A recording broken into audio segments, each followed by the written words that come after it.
Hey, everybody, it's Cindy Whitmer here. Welcome to the Life Makeovers podcast. I'm so glad you're with us today.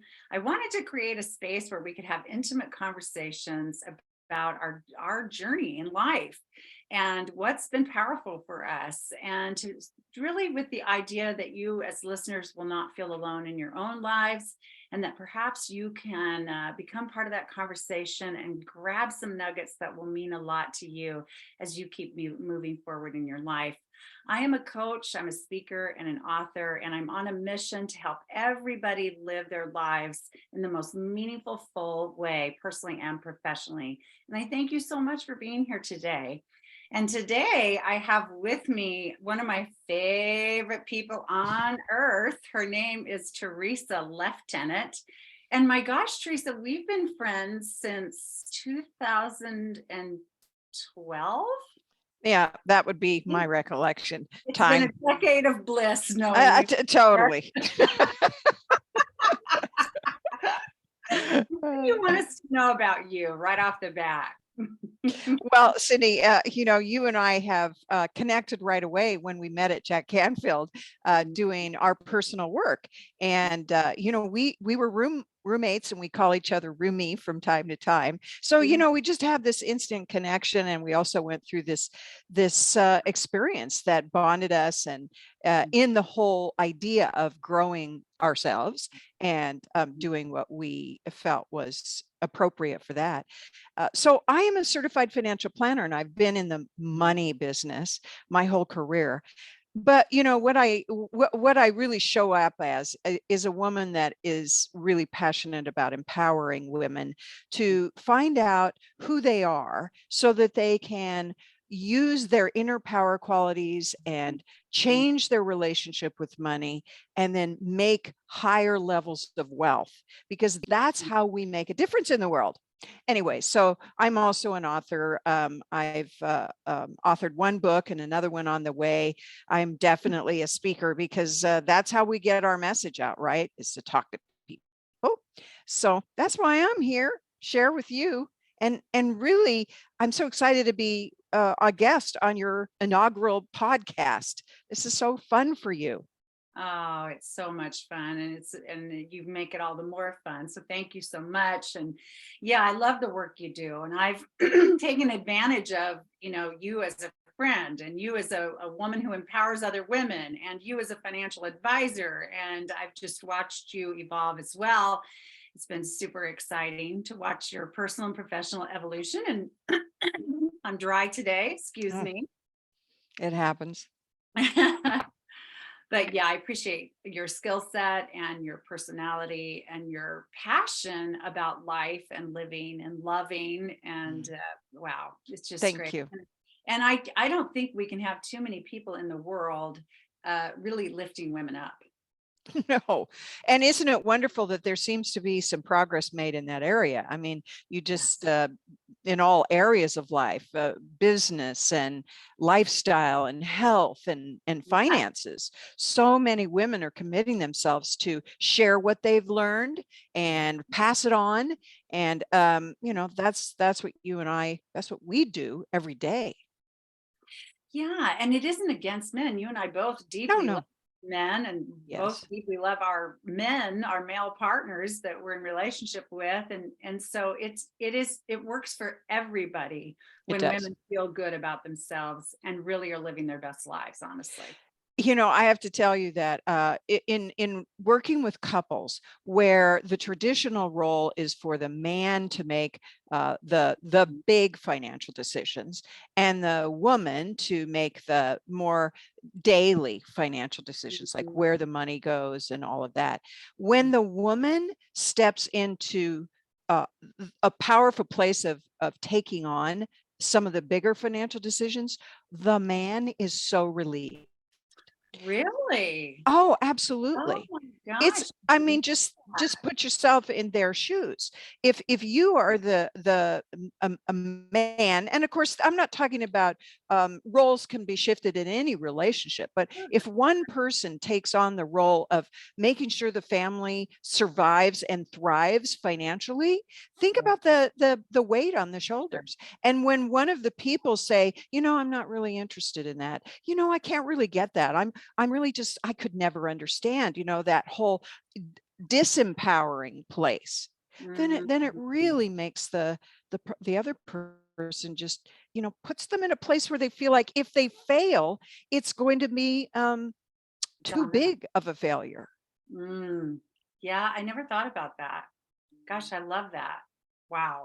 Yeah, and women want to be equal partners in all things in their families. And yet, when it comes to finances, they allow you know, those inner sentences, those inner, we Mhm. call them limiting beliefs, but when your mind goes off and tells you that you're not enough or that you can't do it, Yeah. they allow that to really, they believe it.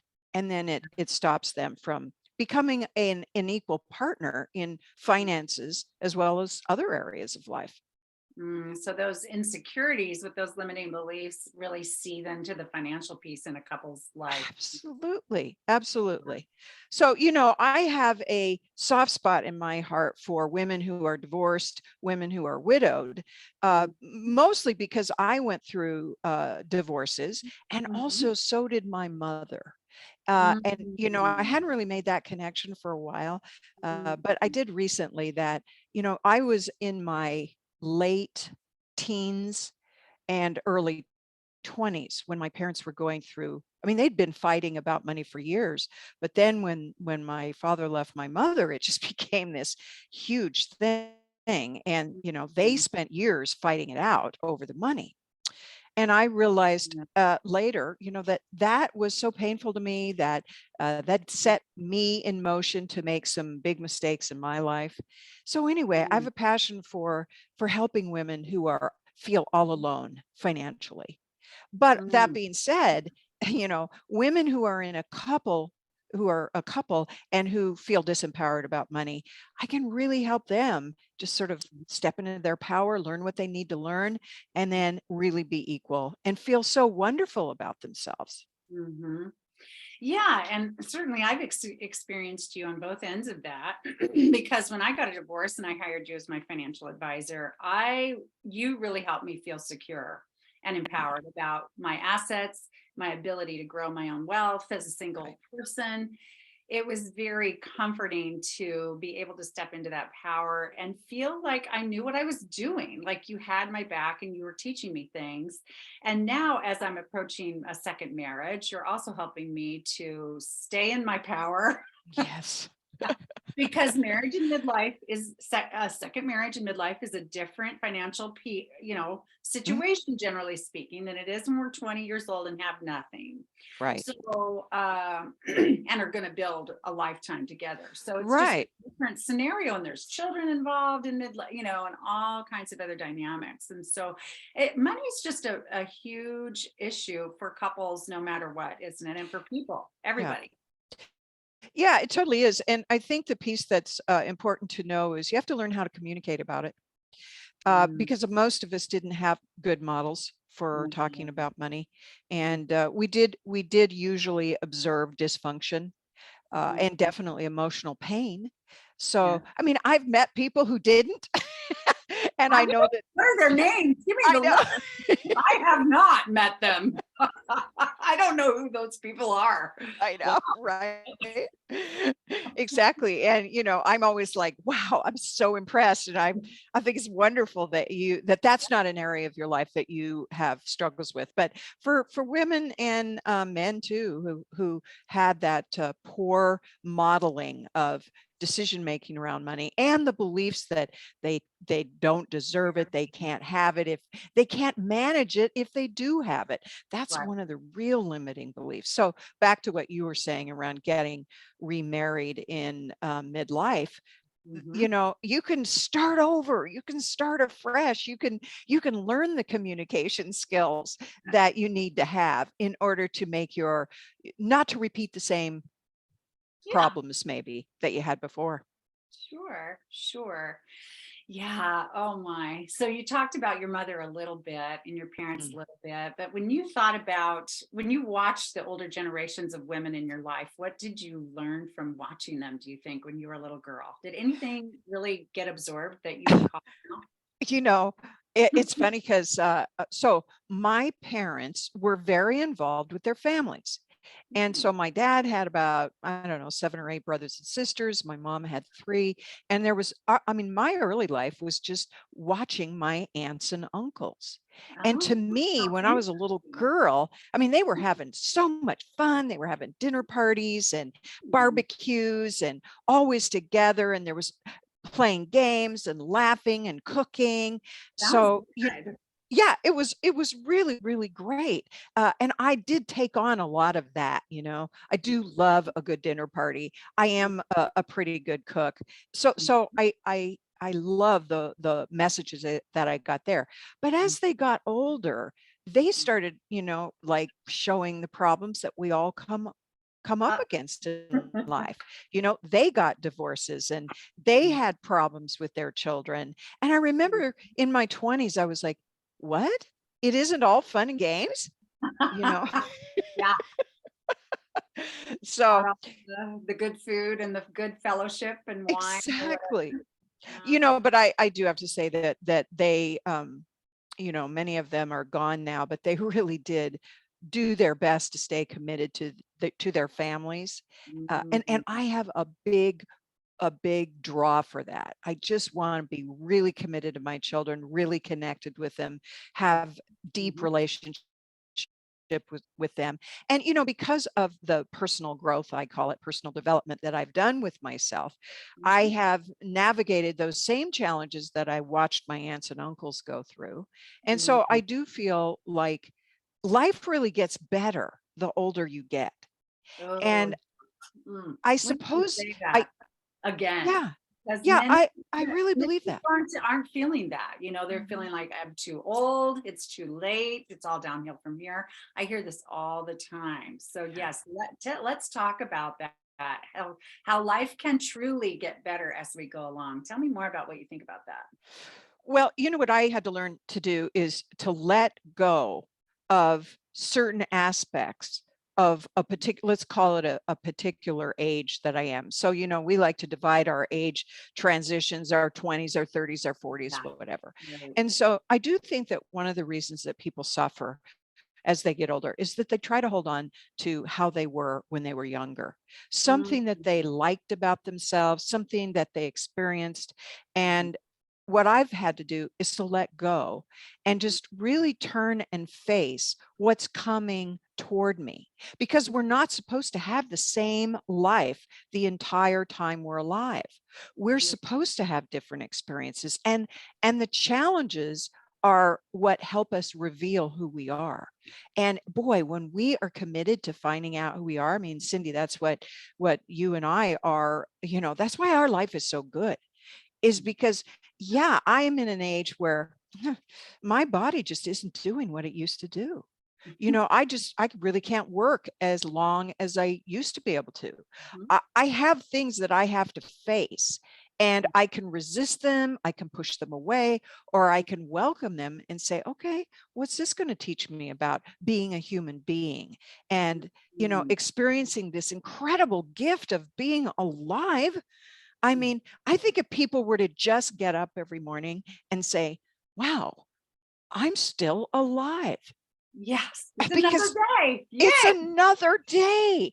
And then if they were to just look at it like, what incredible thing is going to happen to me today that's going to help me learn to know who I am more, Yes, help me learn to express myself more, help me learn to love more. yes, yes. That's why I think life gets better and better. And I have to say, I mean, I know I'm going to get to the point where the things that I really love doing, which is what you and I do in our daily life, I might not be able to do those things, but Mhm. I'll have to figure out then what to do or what I'm experiencing or who I'm around. And I'm excited for it. Looking forward to it. Yeah, because it'll be a new season and Yep. new experiences and new people. That's Yep. just exciting, isn't it? Yeah. So Yeah. we can look at life one way or the other. Yeah. And if My we husband live says, anyway, we might as well look at it from a great perspective. My friend Pam Grout says to say to ourselves every morning, something amazingly awesome is going to happen today. I I love love it. Yeah, I just love that. I So do you too. said a lot there. So kind of finding a way to let go of where we've been and what Yes, was and embracing what is now and what's coming. Right. And absolutely. instead of just trying to hold to some standard of, oh, this, staying young as I was when I was 30 or whatever, being the same as I was when I was 40. I mean, yeah, I can't do that. I just like to keep going. But I don't know about for you, but the number doesn't mean much to me anymore either. Like I'm Well, yeah. 55, you're in your 60s. Hmm. Do you care? I mean, do you No, sit and go, oh, I'm in my 60s? no. I don't know. Ed, my beloved Ed says that you're born, then you're middle-aged, then you die.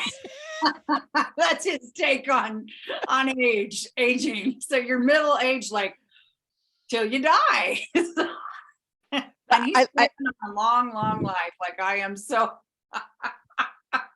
Well, I think it's interesting because the messages that women get are way different than the messages that men get. I mean, yeah. there's just not a lot of stuff out there in the ether about men looking youthful or, getting the bags fixed under their eyes. Although I know that there are some men that actually do that, but women get all these messages around, especially the physical piece, supposed to Oh, look a certain way and that you're somehow not worthy if you don't have a youthful appearance.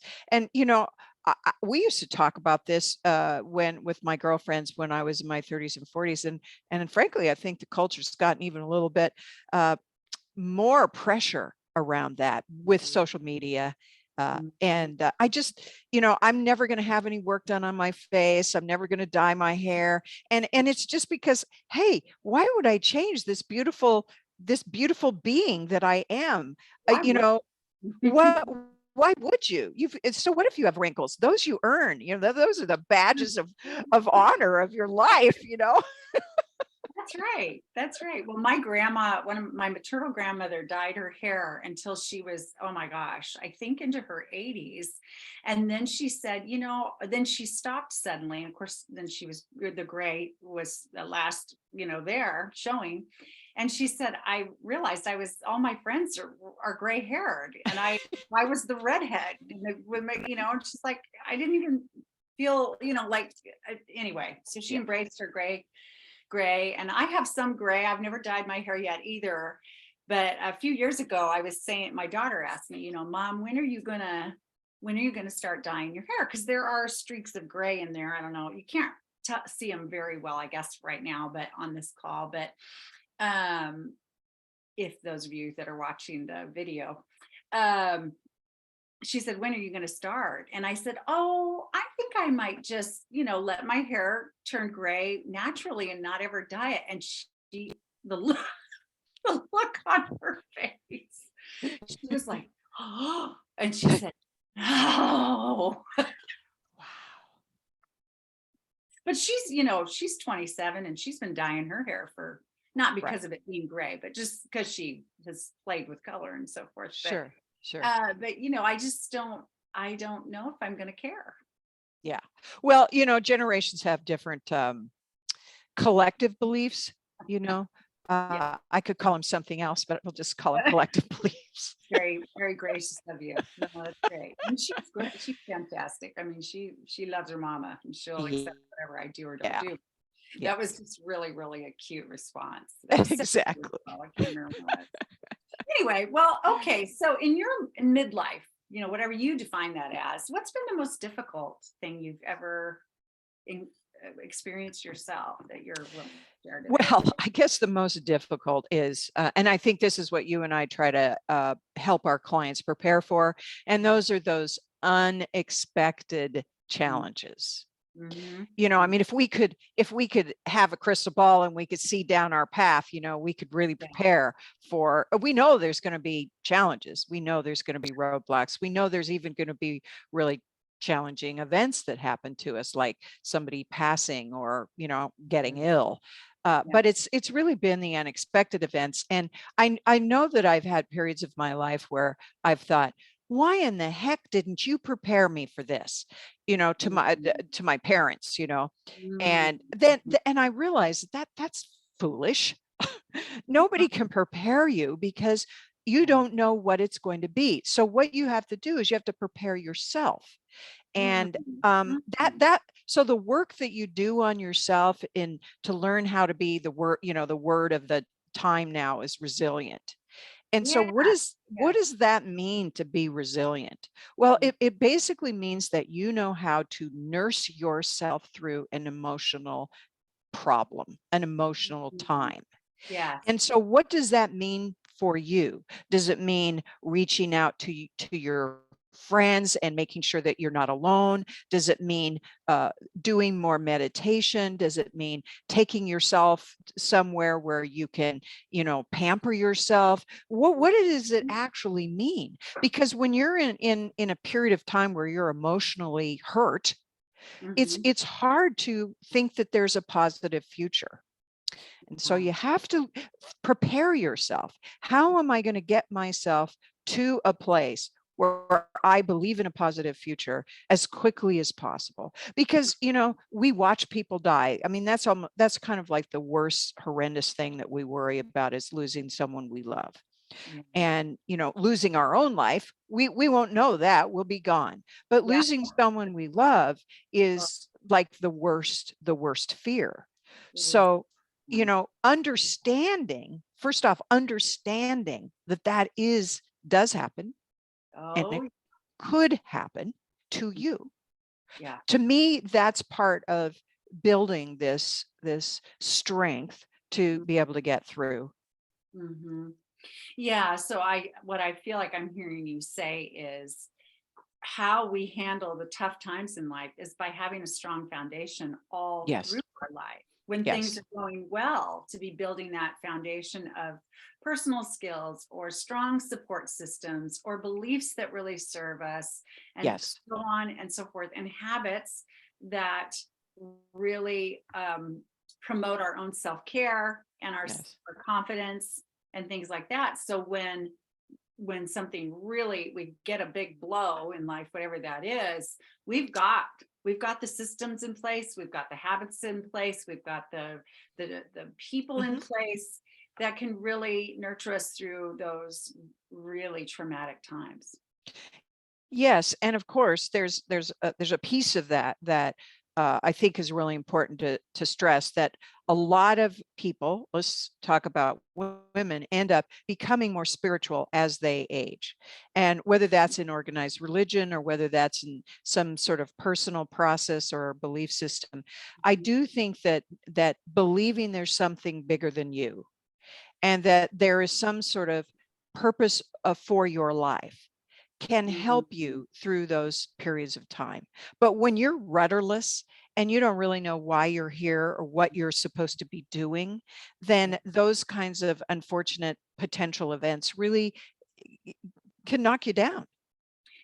Oh, for sure. Yeah, I find great comfort thinking that there's a lot more going on than I can see, and that Absolutely. there's something bigger, a divine love, I call it, or that's one of the things I call it. That's always there and always looking out Yes. for us and really has our best interests in mind. I really choose to believe that, and that is extremely comforting. Even when I Yes. don't like what's going on, if I can grab that thought and connect with that real belief I have, it is so comforting and gives me hope.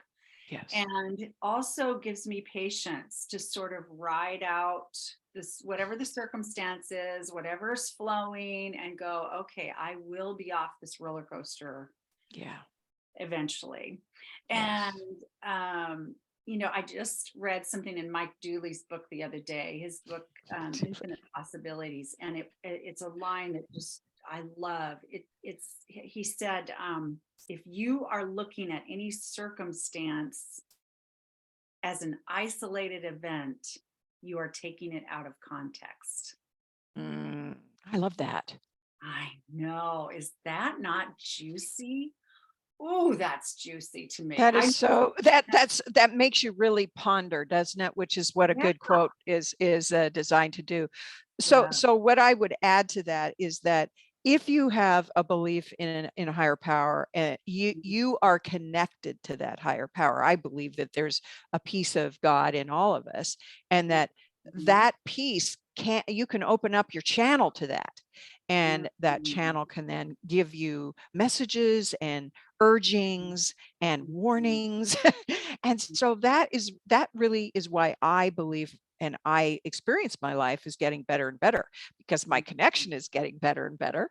And so Mhm. therefore I feel like I'm maybe not it's like, going down the gutter when you're playing bowling, maybe I'm not going to go down the gutter. Are you talking about my bowling skills right now? Because I'm going that's to what they stay are. in the lane, instead of going quite bouncing and smashing into things. So that's what I recommend to people is tune in your connection to the mysterious universe that's really there for our benefit, and we're Mhm. connected. Yeah, it's just like, we're plugged in like with our earbuds or whatever to have a stronger sound, right? Yeah. And so staying plugged into that spiritual Yes. system or beliefs or power, whatever it is for people. Yeah, it's life-giving. It's really life-giving. And I don't really know how people live without it, but that's not a judgment. That's No. just it's been so much for me. Yes. It's been such a big part for me. Even when I was younger, a young girl, I remember when my parents got divorced and I was a young teenager, and we moved, so I didn't know anyone. It's all that, Uh, just that awkward, oh, so and so and my parents were not emotionally available to be supportive because they were going through their own traumas and right. tragedy, and so I would lay in bed at night and just talk to God Uh, and just say, hey, I need to know you're here. You're my only friend right now, you uh, know but what if I wouldn't have thought that God was there? yeah.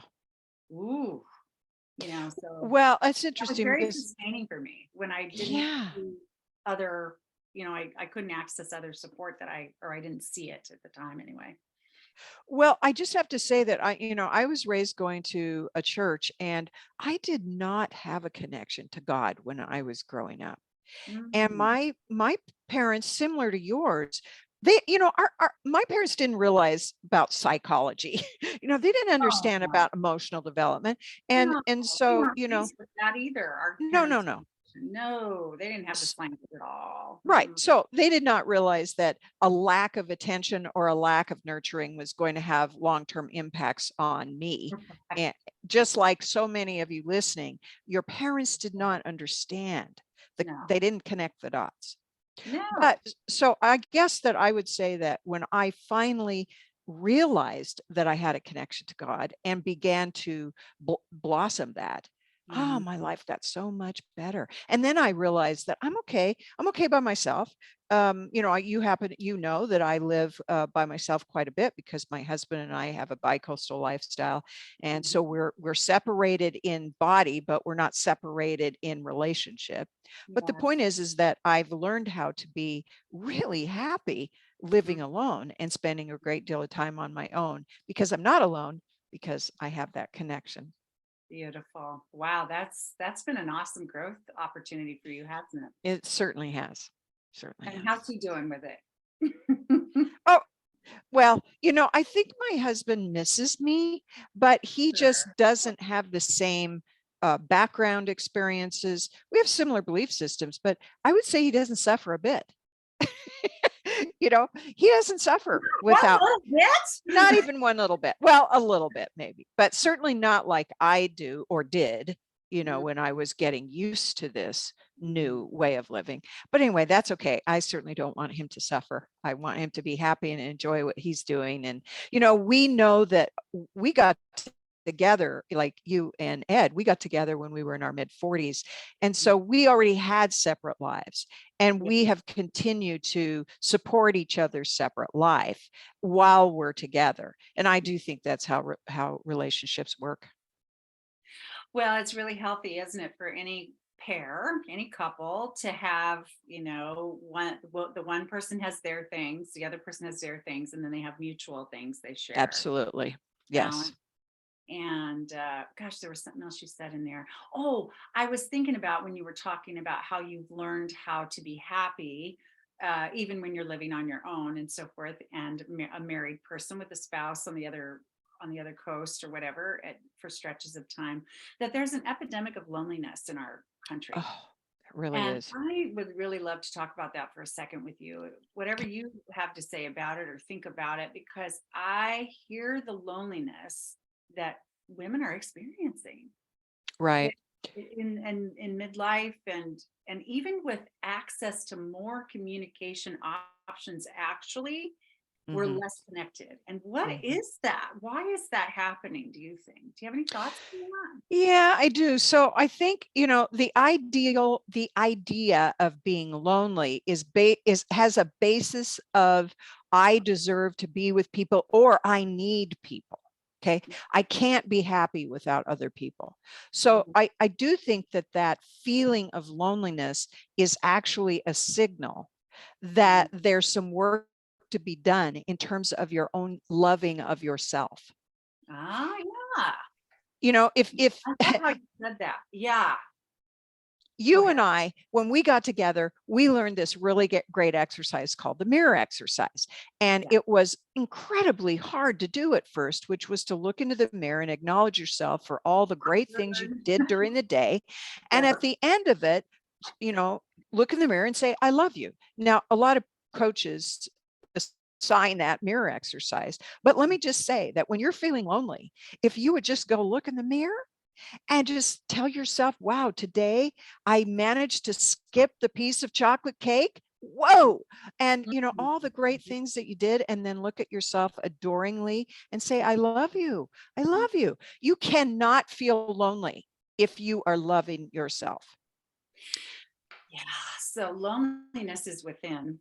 I And mean, this is within. actually, you hear celebrities talk about this. They wouldn't be left alone for 2 seconds if, I mean, it's hard for them to be without people surrounding them, whether Yeah. it's their assistants or whether it's their fans or whatever, right? But many of them will say, when they're really honest, is that they're lonely.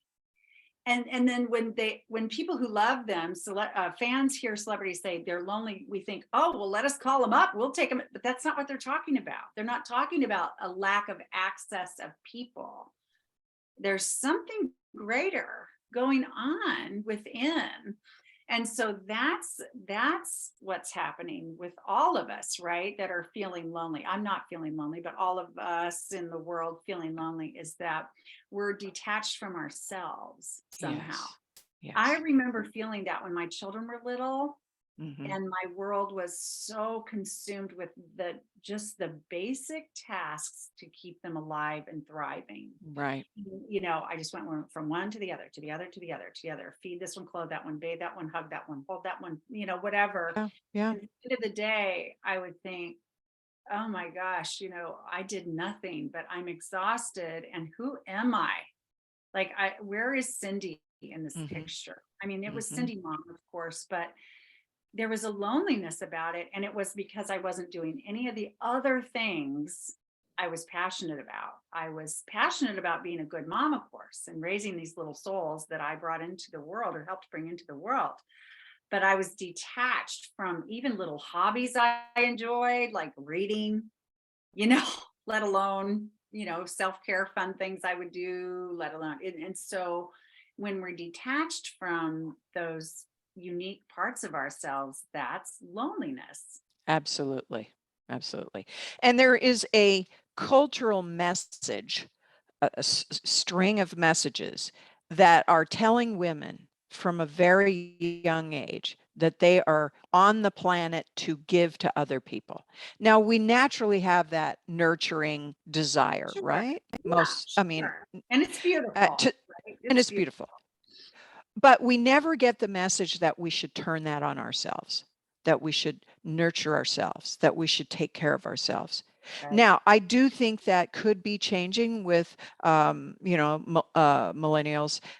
I certainly have communicated that to my children, is Mhm. that if you don't love yourself and nurture yourself first, you won't have enough energy to give to your husband, your partner, your children, your boss, your job. You're I mean, that's the epidemic of exhaustion and stress. It really is a simple solution, but it's not easy because it Mhm. requires A, that you change how you do things, B, that you commit to yourself and that you push through those all those messages and those beliefs that you're carrying, that you're not entitled to this, that you're not a Yes, good person if you're not giving away. exactly. Exactly. I talk about that in my book, The Midlife Makeover Method, the ripple effect, Yeah, the ripple effect of loving ourselves and filling up our cup. And because then when we are full, then it spills out into our relationships, into our communities, organizations, businesses, absolutely. whatever we're involved in that we value. Everybody benefits from that. There's this Yes, overflow of love. There's this overflow. There's more time. yes, There's more energy that's positive to give out. And we're much more able to serve and so forth yes. in the ways that we really want to, in the areas we really, really feel Right, called when right. we are full Mhm, ourselves. And it's mhm, there's nothing wrong with it. There's mhm. everything right with it. And so it's been a very skewed perception to grow up with, to think that, yeah, I'm just here to serve until, work my fingers to the bone on behalf of everyone else Yeah. until I die. So Yeah, that, and I just, so I guess if there was one thing I would leave everybody with, I don't know if this is the end or not, but basically I got to say this, is that yeah. if you do not have a coach that is helping you learn to love Mhm, yourself, that mhm, should be your number one priority, because mm, everything flows from your inner acceptance, your the fact that you absolutely think that you, just the way you are absolutely perfect and wonderful and marvelous, because you and we feel that way about ourselves. yeah. And but we've worked for it. Well, We weren't born or taught this. We've worked for it. yeah, right. And it is not like a college degree, and once you get it, you've got it. It No. is a daily intention to keep nurturing that self love and self worth. I tell this to my coaching clients all the time, because I think sometimes they're frustrated if they think, well, yeah, we've heard this all before. Why isn't it working? And it's like, because every day you have to Every day say you this have to to do it. yourself all day Yes. long.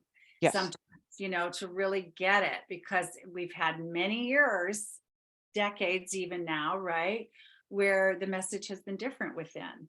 Hmm. So to Hmm. change the dialogue within and have it stick, there needs to be a ton of repetition. A Ton ton of of repetition. repetition. So every day, every day, every day, many times a day, we have the opportunity to offer ourselves either criticism or love. Yeah. Every one of us. It's easy. It's easy to come up with things to feel bad about. I mean, that doesn't take long at all. Well, your brain will assist you with that. Just, Oh, just stop with the intention, just give up, and your brain will fill in with all that reason why you're just not worth it and you're a piece of, and you know, it'll absolutely. help you. For sure. And I love what you said about hiring coaches, because obviously you and I both believe in the profession very much, because it's our professions, and we personally both had coaches for years, Mhm. and we know the impact that it can have when you really dive in deep and are willing to do the work. It is life changing. I don't know of Mhm. a greater investment in life No, than in ourselves and right. our journey to true happiness, health, and meaning in our lives. And that's what a good coach can journey with you through. So, Yeah, because you have to learn how you really work as a human being. There is an operating system here. yeah, And that's what coaches learn how to teach yep, people, is that how do you work? How does your operating system work? And it's way different than most people think. They're not taught how it works. So that's what a coach helps you do. for sure, for sure. Yeah, understanding more about the mind body connection Mm. and yeah, our human selves versus our spiritual selves, and just Right. all and the power of our mind. I The mean, power of our mind. oh my gosh, the power of the mind. You and I could talk about that for another 6 hours easily. We But could you're right. definitely. You do need to wrap this up. Is there, when you look to the future, you talked about this a little earlier, but I'm going to ask you specifically to circle back around. And as you look to the future and getting older and the wisdom years or the whatever, like Mhm. what really brings you the greatest excitement or sense of hope and peace about it all? Yeah, it is really uh I'm excited to see how much more courageous I get. Yeah. Because my level of courage to be myself and show myself and express myself, the Mhm. real me, has just been growing so much in the last, since I really started this personal growth journey. So I'm fascinated to see what happens as I continue to trust myself more, and believe that I believe in my purpose. I mean, I know what my purpose is. I just it's you have to practice believing in it. And so yeah, that's what I'm really excited about. What am I going to be talking about when I'm 80? Oh, that's going to Yeah. be so fun. Yeah, I look forward to those conversations with you when you're 80 and I'm 70, what, 5 or something. Yeah. I'm just right behind you. I'm right Yeah. behind you. Well, so let's make a date. Let's definitely have another conversation. Maybe we don't have to wait until we're that age, but that will be really fun to see how that goes. I think we're going to be some kind of sassy older women. I know I'm going to be sassy.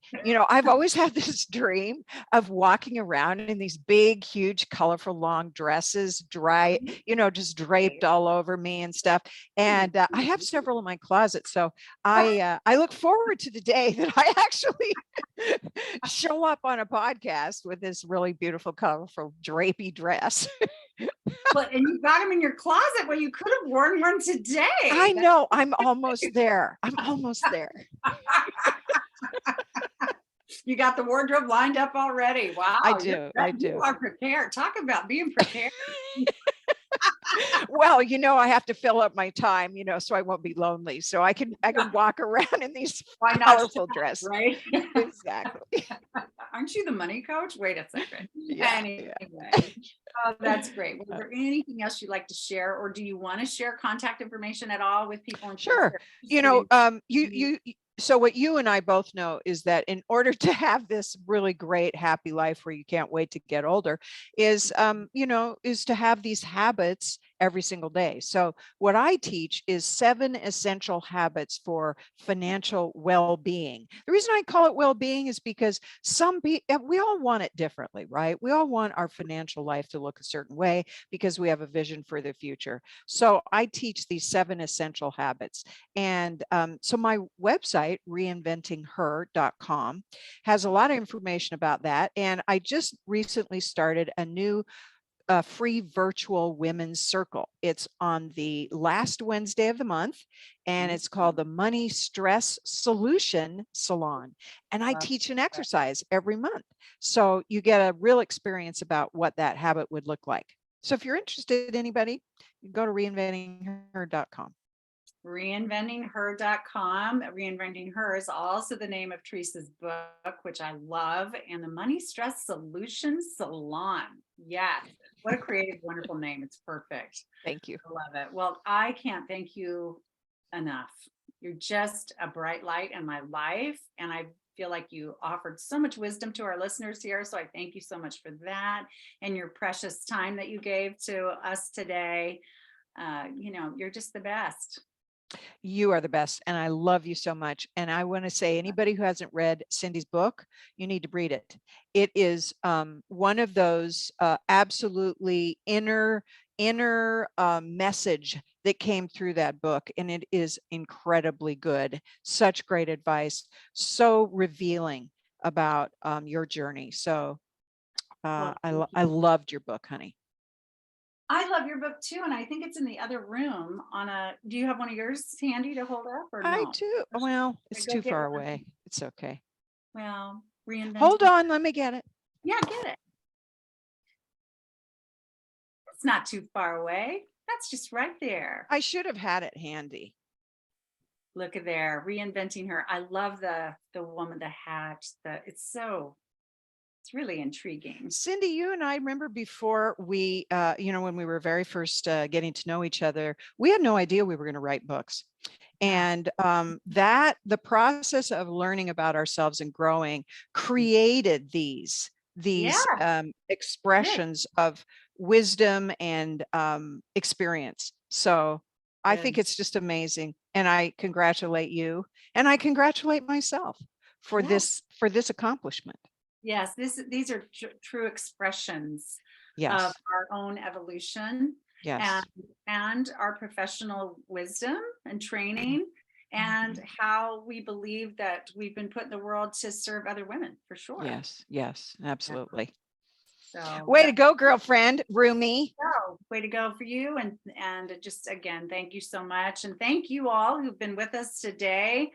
Just so pleased you've been here. And if you want to know more information about the services I offer, go to www.cindydwhitmer.com. And please invite your friends, colleagues, anyone that you think would be served by this podcast to subscribe and follow. And I will look forward to talking to you again soon. Bye-bye.